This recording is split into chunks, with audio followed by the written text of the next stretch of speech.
Middle class Munishkanth, Vijayalakshmi நடிப்பில் Kishore Ramalingam director வந்திருக்கு. காக்கா எப்படி உணவு பகிர்ந்தளிக்குதோ அது ஒரு கம்யூனிஸ்ட் தத்துவத்தை ஒரு குடும்பஸ்தனை வச்சு ஒரு மிடில் கிளாஸ் வச்சு அவன் வர கஷ்டங்களை வச்சு சொல்லியிருக்காரு.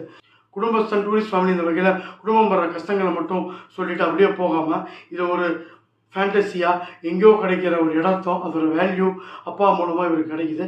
அந்த ஒரு கோடி செக்கை ஒரு தொலைச்சலை எப்படி தேடி கண்டுபிடிக்கிறாங்க, கிடைச்சாங்கன்ற மாதிரி விருப்பாக கொண்டு போயிருக்காங்க.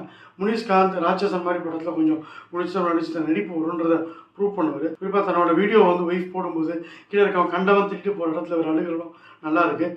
புருஷனை ஆட்டி படிக்கிற விஷயத்தில் விஜயலட்சுமி நல்லா பண்ணியிருக்காங்க. நிறையா ரோல்ஸ் இனிமேல் வரும்னு நம்பலாம். அடுத்தவனுக்கு உதவணுனால இந்த கம்யூனிஸ்ட் வந்தான்றதை சினிமாவில் குளோரிஃபை பண்ணால் கூட நிஜத்தில் 25 கோடிக்கு திமுக கிட்ட போய் மண்டிக்கிட்டு இருக்க கம்யூனிஸ்ட் மாதிரி தான் ஹீரோயின்ட்ட மண்டி போட்டிருக்காரு.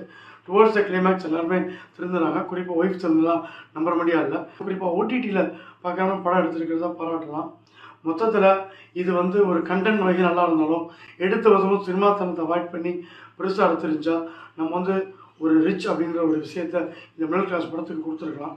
அப்படி இல்லாமல் 2 மணி நேரத்துக்கு கொஞ்சம் நடுவில் லேக் ஆனது இதெல்லாம் இருக்கிறதுனால வாங்க போகலாம். Punch line middle class upper class 2.75 star rating.